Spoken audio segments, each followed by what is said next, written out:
I had this shoe with a review of a Skechers casual walking shoe. It's called the Skechers Go Run Glide and Step Max. Usually, when you have these long, very long names, it's an automatic precursor to how bad the shoe might be. This time, it rings true to that philosophy.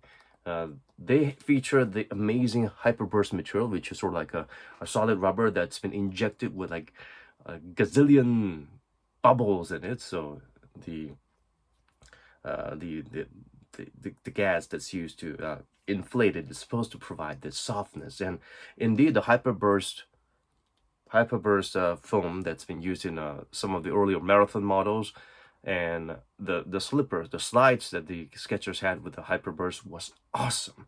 That softness, I was hoping to feel that here, but unfortunately for this particular model, they I don't know what they did with the density, but it is hard as old chewing gum. It's worse than any cheap EVA or PU material, so it doesn't deserve to have this name on it. Yes, they put the name Hyperburst to shame. Yes, this is the skeleton in the Skechers closet. This is the black sheep of Hyperburst.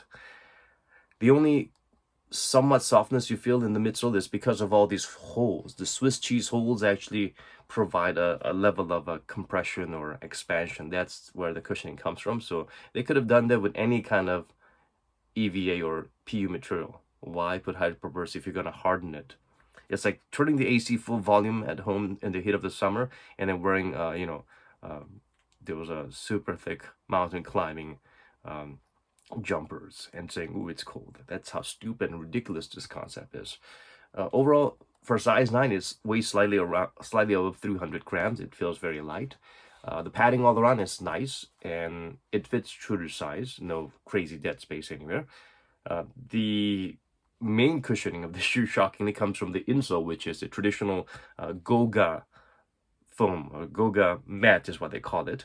And if you remember the Skechers Go Run for, was it Go Walk for, one of those models, they had these thick black circular pillars here. They were called the Goga pillars, and that particular shoe from half a decade ago provided much better cushioning than the shoe. And the insole, the Goga insole, actually provides, I think, about 50% of the cushioning that you feel in the shoe. And you're not able to remove the insole because they're glued on tight. They will rip to shreds if you force them out.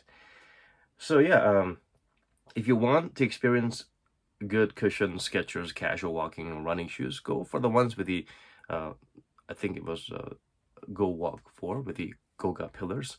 And if they do come up with hyperburst foams, make sure you compare and contrast them with the kind of softness that's been provided in the hyperburst slides and the hyperburst marathon models, the earlier models where the density is adequate. This is just hardened chewing gum.